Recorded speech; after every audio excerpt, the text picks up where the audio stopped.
Welcome to this brief discussion and presentation on impact at Plant with Purpose. We're going to talk a little bit about how our programs are making a difference, how we measure that. So we're constantly learning about what we do, and we're also learning about what we learn. So we're going to talk not only about measuring impact, but how we've improved that measurement of impact over the years.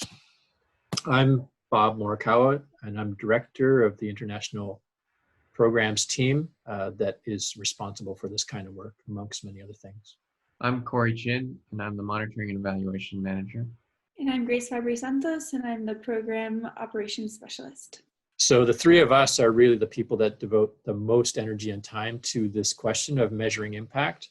And so we're just going to share a little bit from our experience and our perspective on this issue at Plant with Purpose. So the first question is, why bother doing this at all? You know, I just mentioned there's three of us that are devoting significant amounts of our time to measuring impact. What is the point of all that? Well, we've got farmers out here, as you can see in this picture. Does someone want to describe what's happening in this picture? Yeah, they're planting trees. This is a tree planting campaign, and a bunch of community members get together and plant trees at the same time in a designated area. So, you know, we're really encouraged by this kind of activity, and there are literally thousands of farmers and families around the world doing this kind of thing. And, you know, a lot of these folks are starting their own tree nursery, identifying areas such as this that they see as critical or vulnerable, planning these kinds of tree planting campaigns completely on their own. You know, we and our staff have provided some training and encouragement and created awareness of environmental issues, but it's really these thousands of farmers groups or hundreds of farmers groups that are carrying out these activities. And we've got lots of photos like this and lots of stories like this, and it's super encouraging. But we want to get a better sense of what's actually happening. So we put a lot of effort into measuring all kinds of things, from how many trees are being planted, where they're being planted, how farmers' lives are changing, and try to do this in quantitative ways. So this is an example in Tanzania. Every year they get together and celebrate their successes, and there are lots of things to celebrate. So this is, you know, literally thousands of farmers getting together in one place. They rent their own buses and pay their own transportation expenses and come to this event. There's singing and dancing, there's awards given out, there's food, and all of this to celebrate the successes. So like I say, lots of great stories out there, and we love the stories, but we want to go beyond the stories and get a sense of the numbers and a more quantitative measurement of what's changing and why and how. So we've done a bunch of different things over the years, you know, to improve our M&E system. So we are learning about what's going on in the field, but we're also learning about how to do these kinds of measurements better. So here's a few things that we're doing. Corey, I don't know if you want to talk a little bit about the design of questions. You wouldn't think that the design of the question is all that challenging or complex, but there are books written on this, entire books just on this idea, and we've really tried to refine the questions that we ask and use sound methodology and how we formulate the questions. We found that the way you train the person asking the question can have an influence on the response that you get. And so this is something that we've strengthened through the years, and I feel that we're in a pretty good place right now. We've really tried to trim down how many questions. We don't want to occupy people's time more than we need to, and their response quality goes down if you hold them for 2 hours asking them questions. So this is something we've given a lot of thought and a lot of improvement recently. Another thing is, you know, after you've collected all that data and you've asked those, what we believe are good questions, solid questions, is the data entry. And again, this is another kind of hidden thing, kind of innocuous. You wouldn't maybe think about it. But again, super important to getting quality data. Grace, I don't know if you want to talk a little bit about data entry issues. So right now, most of our surveys are taken on with pen and paper, but we need to get that into a system so that we're able to analyze it and look what's happening. And so part of that process is the data entry. So taking what's on the paper and putting it into the computer. And we've been working to create systems that allow for the least amount of errors. So if there's a question that is yes or no, that's the only options they have to put into the computer rather than a number or a different word other than yes or no. So looking to get the highest quality data with putting in those controls within the data entry process. Yeah, and those things may seem small in a way, and we wonder why we're talking about that. But we conduct thousands of surveys during an impact evaluation, and there's like 50 questions per survey. So we're talking about tens of thousands of data entry points. So any little thing you can do to smooth that process and to reduce error makes a big difference in the data we get back. Sort of a garbage in, garbage out scenario. And there's lots of steps we've taken to hopefully reduce the amount of bad data. We're going to talk a bit more in the next few slides about sampling, in particular a sampling strategy called DID, difference in differences analysis. And then we're going to also talk about analysis itself. There's things we've done to improve our understanding of the data itself. And we're going to talk specifically about an index called Mpi, Multidimensional Poverty Index. Random sampling. This is a big deal for us, and again, one of those hidden things. The images there are intentionally blurred because they're people's names. Those lists happen to be from Congo, but we've put a lot of effort into generating random sampling as opposed to self-selection or selection from a community leader of households to be surveyed. Obviously, there's potential for selection bias. When either if you go into a group meeting and you say who wants to answer a survey, that has its own biases. And if you ask a community leader, we'd like to survey people in your community, whether they present their people who are in the worst levels of poverty or the least poverty.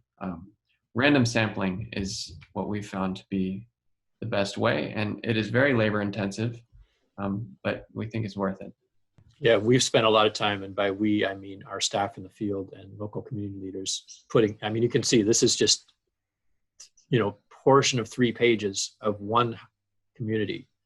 And we have, dozens, hundreds of lists like this when we generate a random sample. So you can imagine how much work is involved, but it's an investment that we make in order to try and get a true and unbiased set of information back. So this sort of relates to more of the analysis side of the M&E that we do. And so by using a multidimensional poverty index, or MPI, it's helped us to take the data that we collect and try and look at changes in overall poverty in the places that we work. And so you can see in the graphic on the left and the list on the right, we look at 12 indicators that comprise the MPI. And these 12 indicators fall into 6 domains. And by looking at these 6 domains, we get a much more holistic sense of the level of poverty, rather than maybe what a monetary measure like income or dollars per day can do for us. And so we look at the 6 domains are land, housing, food, financial stability, farming, and time and opportunity. And we've found value in the MPI both for internally looking at program evaluation, but also externally sharing the impact with our supporters. Yeah, Corey, that's a good point. I think in the past we've struggled. We've got all these great indicators about flooring material and who owns land and soil quality, et cetera. And trying to communicate that fairly complex suite of data points to a donor can be quite confusing. But MPI sort of acts like a funnel where it takes all of these 12 and combines them together into one kind of tidy number. And then all of these things sort of help to represent the overall household situation. I think that's made it a lot sort of easier in a way to communicate with donors and the public about change. Yeah. By the way, we didn't invent MPI. This was invented by, researchers who spent a lot of time testing and verifying that this is a reliable way to estimate poverty. One of the benefits of this is you are measuring things like, do you have a dirt floor or not, or do you have a concrete floor? Those are things that farmers can answer with a reasonable level of reliability. Whereas if you ask people, how much money do you make in a year? That's a lot harder question to answer for folks. A dollar of value is hard to translate across time and across space. So, a dollar in 1990 is not worth the same as a dollar in 2020. Whereas a dirt floor in 1990 is still a dirt floor in 2020. So it has some sort of benefits in terms of just the ease of use and transfer, the applicability across time and across countries. Another thing that we mentioned that we're doing is using more rigorous sampling methods, including difference and differences. This is pretty technical, but it makes such a big difference on the strength of our M&E that I think it's worth trying to talk about. Difference and differences, or DID, is a method of sampling for evaluations. And so in contrast to past evaluations that we've done, which is still a strong methodology, but it's just simply treatment versus control, participants and non-participants. And we would compare those two groups and see if there's a difference in their level of poverty. And where DID is different is that we still survey treatment and control, but we survey them before the intervention or the program and then after. And we're able to see if there's a difference in the changes in each of those communities or watersheds. And so DID methodology is a strong statistical method, and so it gives us more scientific rigor, and it paints a fuller picture for us.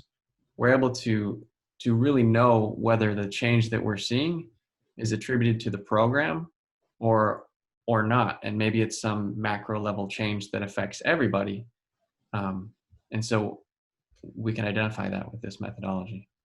Yeah, so just as a practical example, let's say, think about your own community right now. Let's say you started a health awareness program in 2018, and then you measured the number of people wearing masks in the grocery store in 2018 and in 2020. Obviously, given our current situation, you'd see this huge spike in the number of people wearing masks in the grocery store. And someone might say, oh, well, it's because of the health awareness program that people are wearing masks. But if you did that same survey in a neighboring community where there was no health awareness program, for 2018 to 2020, somewhere nearby you, you would see a similar spike in mask wearing. So then you can say, okay, well, it's not because of the health program. There must be some external factor that's going on, which, in that example, we all are aware of. But that kind of thing can happen all the time. So that's one of the things that DID helps to eliminate. It is a lot of work. And a lot of these things we've mentioned, the household lists and random sampling and MPI and DID, they're all quite a bit of work. And, also in some ways, unless you're kind of an M&E fanatic like we are, then you find this stuff interesting. For a lot of people, maybe not so much, but I think the analogy is a lot like changing the oil in your car. People don't necessarily want to do that, but if you don't do it, your car is not going to be around for very long. So similarly with a lot of this stuff, it is, literally under the hood, not literally, but it is figuratively under the hood and critical to us learning in better ways. This is a cool graph because it is combining the MPI, or Multidimensional Poverty Index, and difference and differences sampling. So this is from DR Congo, and on the y-axis is the MPI value with a higher value, meaning higher level of poverty. And the x-axis shows the year.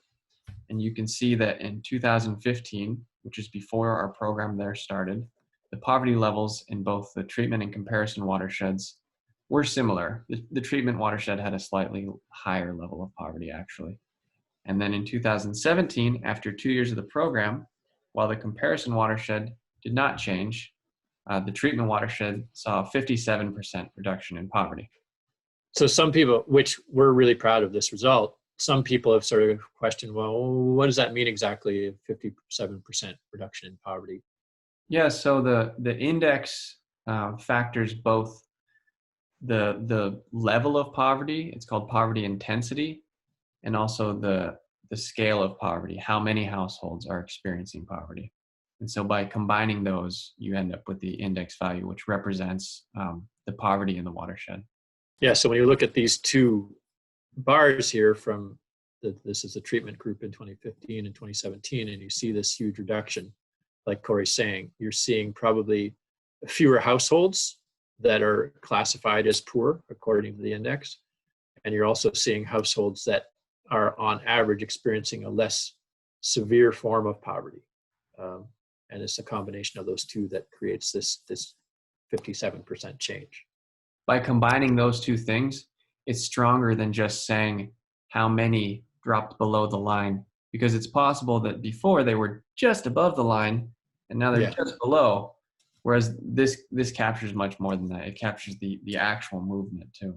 Yeah, another benefit of MPI, and other ways of measuring poverty are also valid. We're not saying that, but if you just look at, the income in cash to a family as your measure of poverty, you're only looking at one factor, income. Whereas MPI is much more sort of holistic. It's looking at education, it's looking at health, it's looking at livelihood, it's looking at even environmental factors in this particular example. So it's taking a much more holistic view of poverty, even in the way that it measures poverty. Resilience is something that we care about a lot and we think is an important outcome of our work or impact of our work. Grace, you want to talk about how we're measuring resilience a little bit? So part of our monitoring of the monitoring evaluation is we collect data every quarter from all of our savings groups. So it's hundreds of groups around the world that we collect data quarterly on a lot of indicators. But with COVID happening, we were interested to see how some of those indicators were affected by the pandemic. And so we hope that our participants, our partners, do experience resilience as a result of our interventions. Typically, we're not thinking of a health crisis, but it does fall into that category of resilience. And so we looked at a lot of different indicators.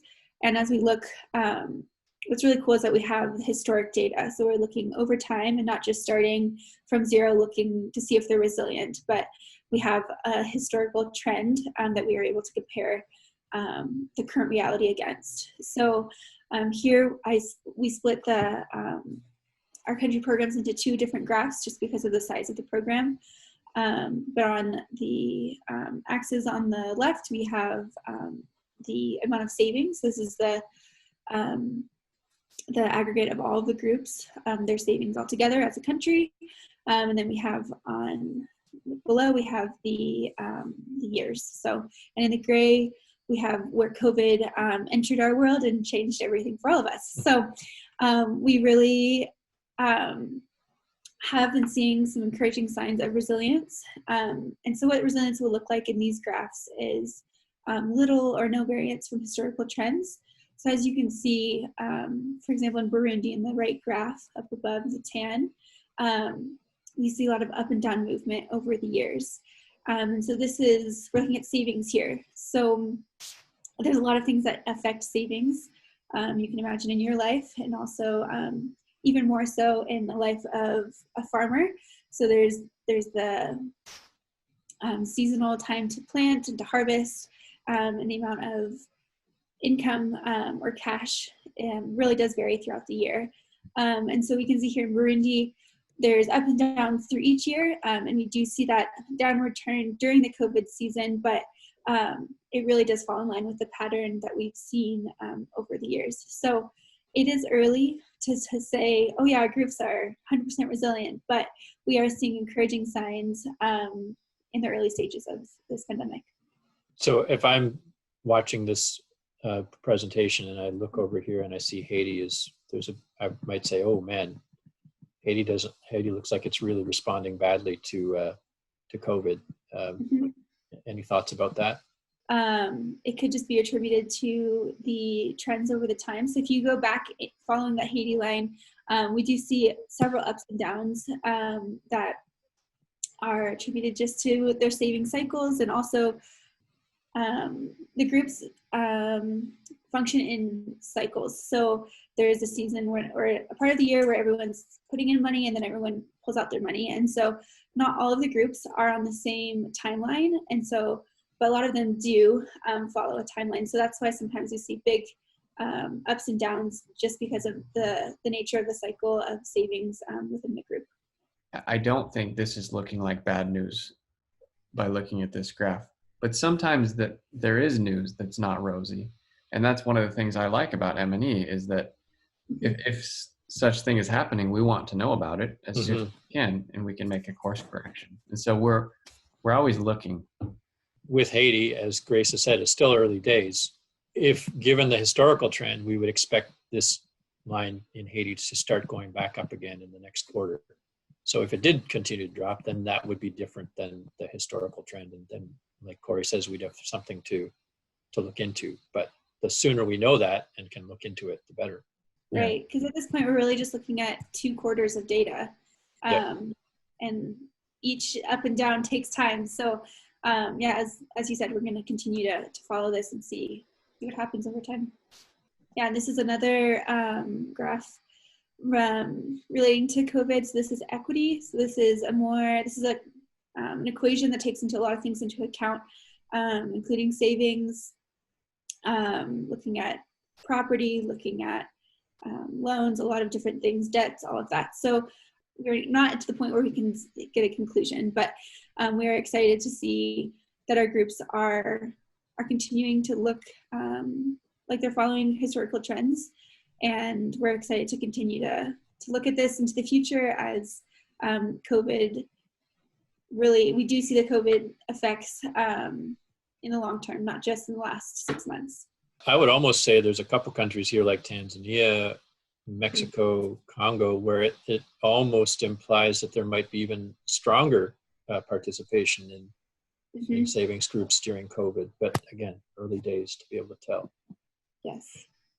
And we do have, we talked about how we have lots of stories and anecdotes. And so in addition to this quantitative data, we also are hearing many, many stories about how savings groups are using their social fund to buy masks and other measures to protect them from COVID.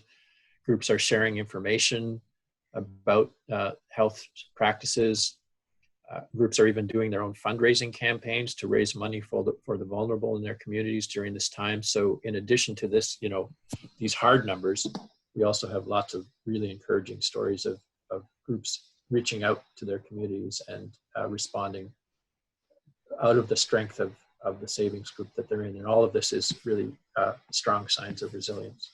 And I guess that's another thing that we're learning, well, not learning, but is being reinforced, is that these networks that have been established, our local partners, relationships with all these different groups, is a really effective way of sharing, information. There's a lot of confusing and conflicting information out there about coronavirus. And so through these, networks that we have, we're able to get rapidly and reliably good information out to communities that they need in order to deal with the pandemic, and which is another sign of resilience. Every 3 years, we do an impact evaluation. And so the last one was in 2017. And so this year then is again another cycle of impact evaluation. And we're just starting to, Tanzania was the first country to conduct their evaluation, and we're just starting to get some data in. So we're excited to share a bit of a sneak peek of the information that's coming in. So this is data from a focus group or a participatory workshop.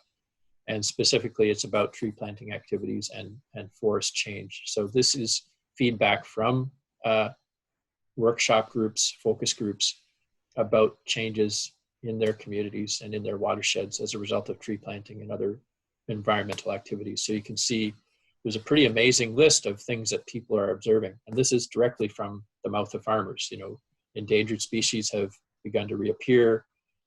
People are making the connection with health, you know, that there's a connection between reforestation and health outcomes. They're even making the connection with conflict, and that increased environmental conditions are resulting in reduced conflict. The availability of trees, which is being grown mainly by farmers, not by a project, but by farmers themselves, reduces the demand for firewood, or makes firewood more easily available. So that puts less pressure on natural forests or protected forests. And then one of the things that I think really kind of impacted me the most was this observation that there's been a reduction in landslides in this particular area where this workshop was held, which tells us that the activities of all these farmers is actually having an observable, making an observable change at the landscape level. And that, I think, is really exciting. So how does all of this make our work better? The three of us are biased because we enjoy M&E, but I really think it is extremely important, and it gives us confidence when the results are good. It gives us confidence that the work we're doing really is impacting these people the way that we hope it is. When the results are not necessarily good, it may help us to identify where some problems lie, and we're able to fix them. And then it also helps us know where we want to apply resources to be most effective. And so I'm personally really interested in M&E because I want to know that what we think we're doing is actually happening. And I want to make sure that we have limited resources, and our generous supporters entrust us to do the best we can with those resources. And M&E is what enables us to do that. So these photos here are of a man named Samuel who lives in Kukumba watershed in the DRC. And the one on the left is from 2016, and the one on the right is from 2020. And this is the same piece of land. And these photos are remarkable. It's really encouraging. I love seeing photos like this and hearing stories, and we get hundreds of them, but we still rely on quantitative data to sort of cross-reference and make sure that what we're hearing from the field is in fact happening at scale. And so quantitative data is the only way for us to do that. Corey and I happened to be here, and I think one of us actually took this photo in 2016, and you can see the little seedlings that he's just planted at that time. And, you know, his story is quite amazing. There were a lot of skeptics in his community, including within his own family. And he himself was in doubt about what he was doing here. But now he's fully convinced, his family's fully convinced. He's being able to earn money from harvesting these trees. It's improving his soil and his land and reducing erosion. There's just a lot of huge positive things that have happened for Samuel as a result of this decision.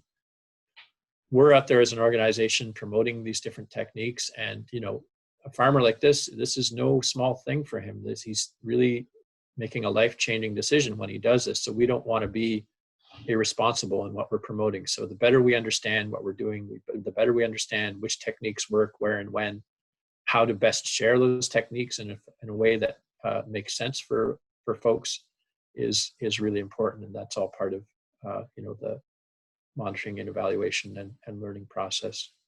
Grace, I'm going to put you on the spot. You know, you're the newest member of our team. How long have you been with us now? It's just about 5 months. 5 months. So, you know, you only get one chance in your, tenure to have those fresh eyes and that fresh perspective. So can you sort of draw on that advantage of that, being in that situation, and sort of give us your sense of what you see and what you think about M&E? Yeah, for sure. I have been really encouraged. I'm really excited to be on the team. I'm learning a lot, and I have a lot yet to learn. But I've been impressed with the amount of care and strategy that's put into monitoring and evaluation. And it's not something we do just so that we can have numbers to show to people, but it's something that we really care about, and we really, I think we desire to do the best that we can and get the most accurate results. And it's something that it motivates our work, and it does show us if what we are doing in our interventions are having the desired effect. And I think with our methods of DID and random sampling and all of the things that we are moving towards, it gives us the highest quality data, and we can be confident in our work, and also be with the methods that we're using, we get accurate results. And so if we are, if what we're doing isn't making a difference, we'll know. And if there's ways to improve, we'll know. And we love to hear these stories of Samuel, and it's so encouraging, and we love to see these pictures. But we want to know that this isn't the exception, this isn't the outlier, but really is something that's happening globally and is a result of our interventions, and not just an off chance. And so I've been really encouraged to be on the team, and I'm learning a lot, and I'm excited to be working towards the goals that we have together as a team for monitoring and evaluation.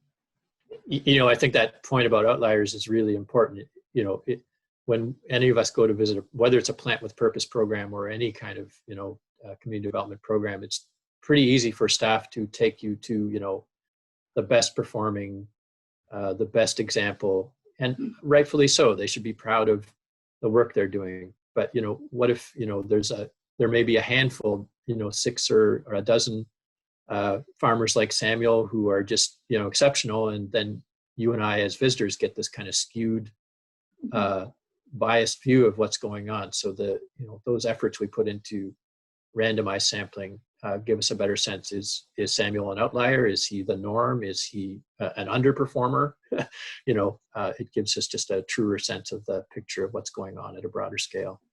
Finally, how does this make our work better? And Corey sort of questioned when we were preparing for this, why end with sort of this kind of grim photo of landscape devastation. But this is a picture of how farmers manage their land in Congo and in many other places around the world. Burning a field is a traditional practice.